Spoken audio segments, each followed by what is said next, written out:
वो टीआरई 4 के अंदर में परीक्षा देंगे, तो वैसी परिस्थिति के अंदर में बिल्कुल टीआरई 4 से पहले आ जाना चाहिए। मैं इस बात पर छात्रों के साथ खड़ा हूं कि एग्जाम टूर देख रहे हैं। बीपीएससी टीआरई 1 हो, टीआरई 2 हो और टीआरई 3 का रिजल्ट तीनों का दे दिया गया है। टीआरई 1 में शशि सर का सभी विद्यार्थी लगभग, जो ये पूरे बिहार में यदि देखिएगा तो सबसे पहला संस्थान मिलेगा जिसमें सबसे अधिक विद्यार्थी सफल हुए। वह टीआरई 2 हो, क्या टीआरई 3 में भी वह जलवा कायम रहा? एक एक बिंदु पर चर्चा करेंगे। विद्यार्थी जो पूछ रहे थे कि टीआरई 4 की तैयारी कैसे करें, टीआरई 4 में वैकेंसी आएगी या नहीं आएगी, स्टेट का रिजल्ट कब तक होगा, स्टेट वाले बहुत परेशान है डेटा को लेकर, उस पर भी चर्चा करेंगे। सर आपका स्वागत है एग्जाम। बहुत शुक्रिया, बहुत धन्यवाद। सर सबसे पहले मेरा कर्तव्य होता है, चूंकि मैं एजुकेशन पर काम करता हूं, टीआरई 1 में आपने दावा किया था और विद्यार्थी भी ये बोल रहे थे कि मैं शशि सर से पढ़ा हूं, ऑफिसर एकेडमी में पढ़ा हूं, सबसे ज्यादा रिजल्ट दिए हैं, तो सबसे अधिक विद्यार्थी फेलियर भी उस समय हुए थे। टीआरई 2 में भी वही कंडीशन था, सबसे अधिक आप रिजल्ट। टीआरई 3 का क्या कंडीशन? देखिए टीआरई 3 के अंदर में हमारे परफॉर्मेंस में थोड़ा अच्छा ही परफॉर्मेंस इसको कहेंगे। और देखिए सफलता के कई पैमाने होते हैं, आप अपने आप को हर बार आंकते हैं, तो हम लोग भी हर बार अपने आप को आंकते हैं और उन पैमानों पर जो गलतियां हमसे होती हैं उनमें सुधार करने का प्रयास करते हैं। लेकिन टीआरई 3 की परीक्षा में सबसे बड़ी बात रही कि हमने एक बैच को 2 बार पढ़ाया। आपको याद होगा टीआरई 3 की जो परीक्षा है, जिसका रिजल्ट अभी आया है, ये परीक्षा मार्च के महीने में हुई थी और परीक्षा पेपर लीक के कारण रद्द हो गई थी, जिसका अप्रैल में ही रिजल्ट आ जाना था। लेकिन उसके बावजूद हमने एक बार उनका बैच फिनिश कर दिया, तब तो बच्चे एग्जाम देने गए। उसके बाद दोबारा से हमने उन बच्चों को पढ़ाया, तो हमने बहुत कुछ सीखा। और मान लीजिए कि एक विद्यार्थी को अगर आप 2 बार पूरा सिलेबस कंप्लीट कराएंगे तो विद्यार्थी काफी ज्यादा उसमें अच्छा परफॉर्म करेगा। और उसका इनाम भी हमें मिला है। सुबह 4 साढ़े 4 बजे से जो व्हाट्सएप पर मैसेज आने शुरू हुए हैं, जो रिजल्ट आ रहा है, आपको तो सुबह दिखाया भी था मैंने, अभी तक वो आंकड़ा चल ही रहा है। और हम कोई आंकड़ा जाने नहीं करते क्योंकि एग्जैक्ट गिनना मेरे लिए पॉसिबल नहीं है। लेकिन ये दावा है कि बिहार का गांव गांव बोल रहा है और पूरा बिहार डोल रहा है इस बात पर कि बीपीएससी शिक्षक भर्ती मतलब द ऑफिसर्स एकेडमी होता था, है और आगे भी होता रहेगा। और इसका एकमात्र कारण यह है कि यहाँ के शिक्षक सुबह से लेकर रात तक अपने आप को गलाते हैं, सुबह से लेकर रात तक बोर्ड पर कलम घिसते हैं और एक एक बैच के अंदर में 800, 900, 1,000 घंटा की पढ़ाई करवाते हैं। एकमात्र ऐसी संस्थान जो एक ऑनलाइन बैच में, जहां पे बकायदा 2 से 3 घंटे से ज्यादा कोई संस्थान टाइम नहीं दे पाता है, हमारी संस्थान एक बैच के अंदर में, एक बैच में जिसकी फीस 1000 रुपए होती है, जो कट छट के हमारे पास 550 रुपए मात्र पहुंचता है, उस 550 रुपए की फीस लेने के बावजूद भी हम क्या करते हैं, तो हम 1000 घंटा पढ़ाते हैं। सोच कर देखिए, बड़ा मुश्किल काम है, लेकिन हम मेहनत से उसको पूरा करते हैं। 2 बार जब मैं टीआरई 1 का आपका इंटरव्यू कर रहा था रिजल्ट के अगला दिन, तो आप ये बात बोल रहे थे कि अफसोस की बात है कि टीआरई 1 में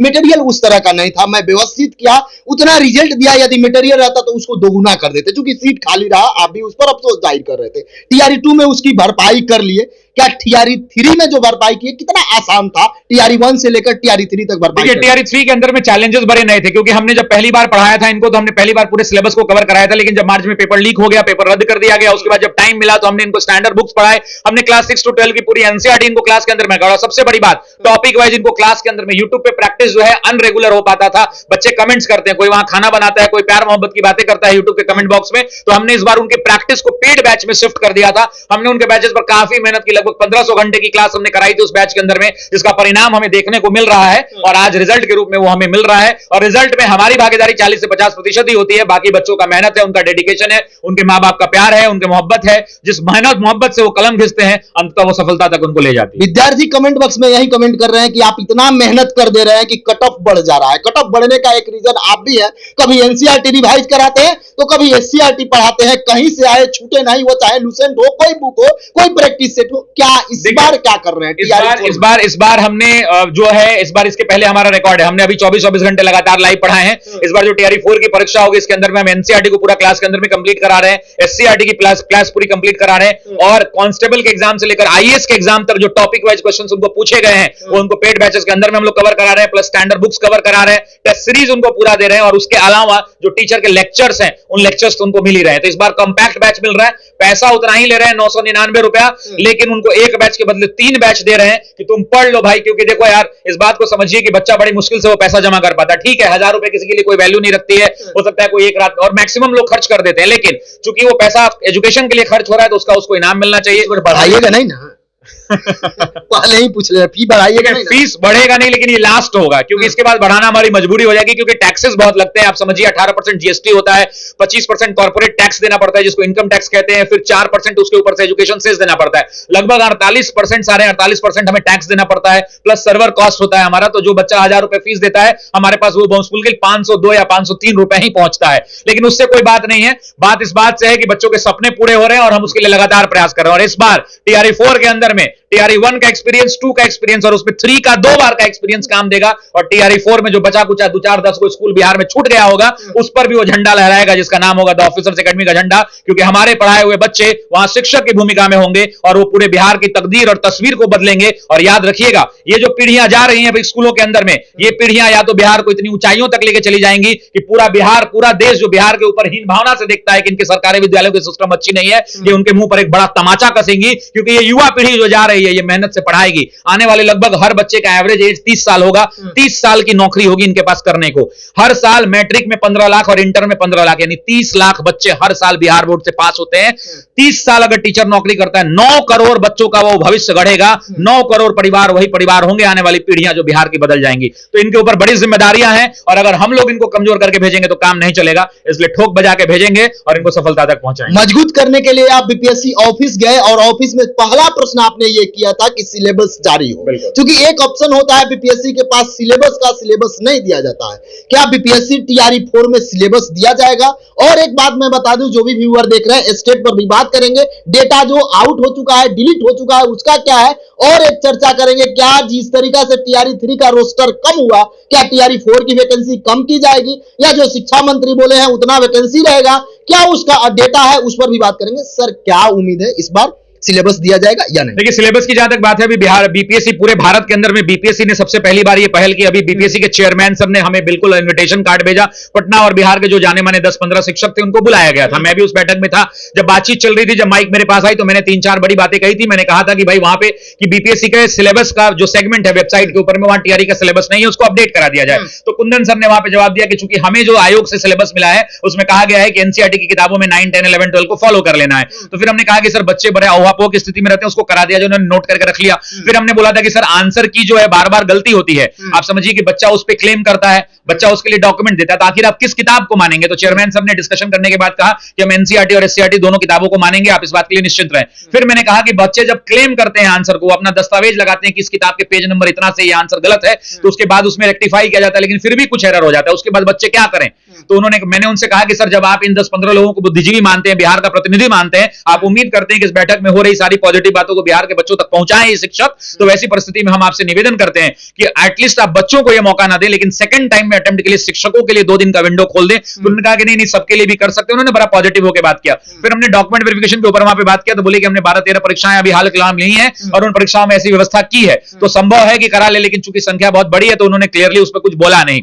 तो टीआरई के लगभग तमाम मुद्दे, उसके अलावा 1 कैंडिडेट 1 रिजल्ट पे भी बातचीत हुई, तो उन्होंने पूर्णिया का एग्जांपल देकर समझाया। उन्होंने कहा कि ये बच्चों के हक है, मामला कोर्ट चला जाएगा। क्योंकि मान लीजिए आप एक बच्चे हैं, आपने आपका 11-12 में रिजल्ट हो गया, 9-10 में भी रिजल्ट हो गया। मान लीजिए आप कहते हैं कि 11-12 का पहले ज्वाइनिंग करा लीजिए, उसमें से जो सीट बच जाएगा 9-10 का बच जाएगा, आप यही कहते हैं, बच्चे भी यही कहते हैं। तो उन्होंने बड़ा जबरदस्त जवाब दिया। उन्होंने कहा कि 11-12 का मान लीजिए कि मैंने आपका ज्वाइनिंग करा दिया, आपका घर पटना है और आपको पोस्टिंग जो है लौड़िया मिल गया, चंपारण के अंदर में, तो अब आप चंपारण चले जाएंगे। लेकिन आपके पास अगर 9-10 का विंडो खुला है और 9-10 का आपने डॉक्यूमेंट वेरिफिकेशन कराया और वहां आपको पटना के बगल में बिहटा मिल गया, तो आप मुझे बताइए कि क्या आप आप बिहटा लेंगे? तो वैसी परिस्थिति में मैं किसी के मूल अधिकारों का हनन नहीं कर सकता हूं। ये उन्होंने एग्जाम्पल देके पूर्णिया से समझाया हमें, तो ये क्लैरिटी उन्होंने क्लियरली दे दी और एक तरह से उन्होंने ना ही कह दिया डायरेक्टली, आप समझ लीजिए। एक आपने ये भी प्रश्न पूछा था कि सभी सीट पर रिजल्ट दिया जाए, तो कुछ सब्जेक्ट में ऐसे हैं जिसमें 99% दिया गया है, कुछ सब्जेक्ट ऐसे हैं जिसमें 100% दिया गया है, कुछ सब्जेक्ट ऐसे हैं जिसमें 94%, इस टाइप से दिया है। लेकिन 2 सब्जेक्ट की चर्चा सबसे अधिक हो रही है, उर्दू और संस्कृत को लेकर।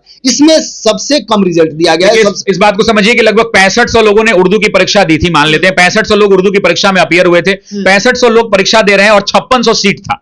मतलब लगभग उसमें से सबका नौकरी हो जाना था 800-900 को छोड़कर, लेकिन रिजल्ट आया 3000 लोगों का। तो उसमें हो सकता है कि मिनिमम क्वालिफाइंग वाला कुछ मामला रह गया हो। तो ये जब तक पूरा एक एक कैंडिडेट का मार्कशीट नहीं आ जाता है तब तक ये कुछ कहना जल्दबाजी होगी, क्योंकि बच्चा देखेगा कि उसका लैंग्वेज में लगा है या किस पेपर में उसका रिजल्ट नहीं आ पाया, क्यों नहीं हो पाया, तब वो क्लैरिटी मिलेगी। मैं इस बात का आज भी पक्षधर हूं, उस दिन भी था और आगे भी रहूंगा कि सीटें खाली नहीं होनी चाहिए। जब वैकेंसी निकाली गई है तो क्यों निकाली गई है? वैकेंसी इसलिए निकाली गई क्योंकि उतने लोग चाहिए। अगर आप आज पोस्ट लगाते हैं कि मुझे 10 लोगों की आवश्यकता है, तो आपने क्यों लिखा है 10 लोग? क्योंकि आपको हकीकत में 10 लोगों की जरूरत है।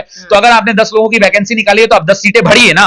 अगर भरने के लिए आपका कोई न्यूनतम अहर्ता है कि नहीं भैया, जो हमारे एग्जाम में 40% नंबर लाएगा, उससे नीचे लाएगा, उसका हमारा सीट खाली रहे तो रह जाए, लेकिन हम 40% से नीचे वाले को नहीं लेंगे। तो क्या वैसा कुछ मामला है? जब तक ये पूरा का पूरा मार्कशीट नहीं आ जाएगा तब तक इस पर कुछ भी बोलना एक असहजता का भाव होगा, जिसको मैं बचना चाहता हूं। 2 विद्यार्थी परेशान है, एक जो स्टेट का एग्जाम दे दिए हैं और बिहार सरकार के द्वारा, बिहार विद्यालय परीक्षा समिति के द्वारा ये वादा किया गया था कि साल में 2 बार लेंगे। अभी एक का डेटा पर लगातार चल रहा है कि डेटा ही डिलीट हो गया है। क्या लगता है कि आज प्रेस कॉन्फ्रेंस हुई है और उसमें सर ने अनाउंसमेंट भी किया है कि अगली परीक्षा जो है वो सक्षमता वाली शायद बात हुई कि तृतीय सक्षमता आज आनंद किशोर सर ने, चेयरमैन सर ने किया था प्रेस कॉन्फ्रेंस। मुझे लगता है कि उसके ऊपर काम चल रहा है और कोई भी आयोग अपनी छवि को लेकर के बड़ा सेंसिटिव होता है, तो हम लोग जैसे संवैधानिक संस्थाओं के ऊपर आक्षेप करने से पहले बहुत विचार करना चाहिए और उसकी गरिमा का भी ध्यान रखना चाहिए कि इस मंथ। लेकिन अब भाई बहुत ऑब्वियस बात है, उनके लिए भी तो चैलेंजेस हैं, उनको भी तो दिख रहा है कि लोग हम पर विचार करेंगे, लोग हमसे क्वेश्चन करेंगे, उनको भी दिख रहा है, तो डेफिनेटली हमें थोड़ा और इंतजार करना चाहिए। लेकिन इंतजार कब तक होगा? मान लीजिए टीआरई 4 की वैकेंसी आ गई, तब तक बच्चे तो रुकेंगे नहीं, क्योंकि टीआरई 4 से पहले किसी भी हालत में वो रिजल्ट आना चाहिए था, क्योंकि बहुत सारे बच्चे उसी का इंतजार कर रहे हैं, उसी बेसिस पर टीआरई 4 के अंदर में परीक्षा देंगे। तो वैसी परिस्थिति के अंदर में बिल्कुल टीआरई 4 से पहले आ जाना चाहिए। मैं इस बात पर छात्रों के साथ खड़ा हूं कि भाई टीआरई 4 से पहले स्टेट का रिजल्ट आ जाना चाहिए। जिस तरीका से वेरिएशन 1 to 5 6 to 8 में देखा गया, क्या 9 10 11 12 में भी देखा जाएगा? देखिए अब क्या है कि फ्यूचर को कोई प्रेडिक्ट नहीं कर सकता है ना, हम लोग और टीआरई 1 टीआरई 2 टीआरई 3 री एग्जाम का भी अनुभव है, उस अनुभव के आधार पर, उस अनुभव के आधार पर डेफिनेटली हर बार कुछ ना कुछ चेंजेस रहते हैं। एवरीथिंग इज नॉट परफेक्ट, क्योंकि इतनी बड़ी परीक्षा करानी है, इस बात को समझिए कि इतनी बड़ी वैकेंसी कराना बहुत मुश्किल काम है। अमूमन वैकेंसियां क्या निकलती थी? 500, 1000, 2000, 1500, 500, 1000, यही वैकेंसियां निकलती थी जो परीक्षा बीपीएससी कराता था। मुझे नहीं लगता है कि बीपीएससी ने, जब से बीपीएससी बनी होगी आज से 50, 60, 70 साल के अपने रिकॉर्ड में, इतनी बड़ी कोई वैकेंसी मुझे जानकारी नहीं है, हो सकता है हो, लेकिन 2-2 लाख 2.5 लाख एक साल में कहीं रिक्रूटमेंट नहीं हुआ होगा बीपीएससी की तरफ। तो नए नए चैलेंजेस है। चेयरमैन सर ने कहा भी था उस दिन कि हम लोग भी बहुत नई नई चीजें सीख रहे हैं और दिन पर दिन उसको अडॉप्ट भी कर रहे हैं, तो धीरे धीरे निरंतर सुधार हो रहा है। क्या टीआरई 4 में जिस तरीका से टीआरई 1 का आपने अपना ही जो आपने बनाया था रिकॉर्ड, उसी को तोड़ दिया, टीआरई 2 का रिकॉर्ड टीआरई 3 में तोड़ दिया, टीआरई 3 का रिकॉर्ड टीआरई 4 में तोड़ने के लिए आप क्या कर रहे हैं? विद्यार्थी को क्या करना चाहिए? टीआरई 4 के अंदर में हम लोग चुनौतियों को लेकर तैयार हैं और हमने ये तय किया है कि जो गलतियां थोड़ी बहुत छूट गई थी टीआरई 3 के अंदर में, उसको भी ओवरकम करेंगे। और जैसे फॉर एग्जांपल एक बच्चे को क्या चाहिए? एक बच्चे को चाहिए उसको पूरा प्रॉपर कंटेंट। देखिए 2 तरह के कंटेंट होते हैं। एक जो टीचर को आता है, जो ज्ञान मुझे, मान लीजिए कि मैं महात्मा गांधी को जितना जानता हूं, मैंने महात्मा गांधी को पूरा बोर्ड पर लिखकर पढ़ा दिया, लेकिन महात्मा गांधी के बारे में किताबें क्या कहती हैं वो छूट जाता है। तो इस बार हम लोग स्टैंडर्ड बुक्स को भी क्लास में इनकॉर्पोरेट कर रहे हैं, साथ ही साथ एनसीईआरटी और एससीईआरटी को भी कवर कर रहे हैं। पहले हम लोग एनसीईआरटी फोकस्ड हो जाते थे, लेकिन एससीईआरटी की किताबों को आप देखेंगे तो आपको पता चलेगा कि उसमें बिहार से जरूरी फैक्ट उसमें पूछे गए हैं, तो उन फैक्ट्स को भी हम लोग क्लास में कवर करने का प्रयास कर रहे हैं। साथ ही साथ कवच बैच उसके साथ फ्री दे रहे हैं, एक बैच खरीदने पे 3 बैचेस उनको मिल रहे हैं, यानी 2 बैच एक्स्ट्रा फ्री दे रहे हैं, तो ये लाभ बच्चों को मिल रहा है। देखिए एक बात कहावत जाता है, वो कहावत होता है ना गांव देहात होता है, वो कहावत है गांव देहात में, वो कहावत है कि पूरा बिहार डोल रहा है और चप्पा चप्पा बोल रहा है कि बीपीएससी शिक्षक भर्ती मतलब द ऑफिसर्स एकेडमी होता था, है और आगे भी रहेगा। और इसका एकमात्र कारण है कि बच्चे भरोसा करते हैं और उस भरोसा पर खरा उतरने के लिए शिक्षक दिन रात मेहनत करते हैं। शशि सर एक बात रहुआ बताई, टीआरई 4 में कितना सीट रह सकता? क्योंकि विद्यार्थी साफ परेशान वालों कि टीआरई 4 में आखिरकार सीट कितना रही? देखिए सीट कम हो जाई कि रही? आखिर शिक्षा मंत्री जगन बोलले बानी कि ना 160 रही चाहे 150 रही का? देखिए सीट के जब तक बात करल जाला था, सीट जोन बा उम्मीद बा कि 1,60,000 होके के चाहिए। अगर नहीं हो तो शिक्षा मंत्री बयान दे लेलन तो कम से कम 1 लाख से ज्यादा होके चाहिए, और 1 लाख से ज्यादा अगर नहीं हो तो छात्र बिल्कुल परेशान हो जाए। कहे कि बार बार सीट कटता बढ़ता घटता बढ़ता, तो हर कोई के मन में लगी कि भैया जो लोग कहता वो करते नहीं खे, तो कहीं ना कहीं मन में संशय पैदा हुई, फिर संशय पैदा हुई तो फिर सोशल मीडिया पर संशय पैदा हुई, और सोशल मीडिया पर संशय पैदा हुई तो फिर वो पूरा ग्राउंड पर दिखे लगी संशय पैदा हुई। तो हमारा उम्मीद बा कि जो अपन शिक्षा मंत्री अगर भाई बिहार के गरिमा पद बा, वो गरिमा पद पर बैठे वाला आदमी अगर सदन में खड़ा होकर कहता है कि 1,60,000 के आसपास रिक्रूटिंग करे के बा, तो वैकेंसी आई। अब हो सकता है 1.25 लाख है, 1,30,000 है, 1,10,000 है, लेकिन लाख से ऊपर आवे चाहिए। तो बिहार के लड़का लोग की चिंता करने की जरूरत नहीं है, कलम उठाएं, घिसे के शुरू करिए, तब तक मत रुकिए जब तक नौकरी ना मिल जाए। ये बात की याद रखिए। जो भी विद्यार्थी देख रहे हैं, यदि आपका रिजल्ट हो चुका है तो आप जरूर कमेंट बॉक्स में कमेंट करें। यदि आप टीआरई 4 की तैयारी करें और क्या सुझाव चाहिए, क्या जानकारी चाहिए, वो भी कमेंट बॉक्स में कमेंट करें। सर इतना रिजल्ट देने के लिए, समय देने के लिए बहुत धन्यवाद। बहुत शुक्रिया। बिहार बहुत उम्मीदों की निगाह से देखता है, तो हम सबकी जिम्मेदारी है, आपकी भी और हमारी भी, कि मिलजुल के इस बिहार के बच्चों के, नौनिहालों के सपनों को हम आप मिलकर पूरा करवाएं। बहुत बहुत नमस्कार, जय हिंद।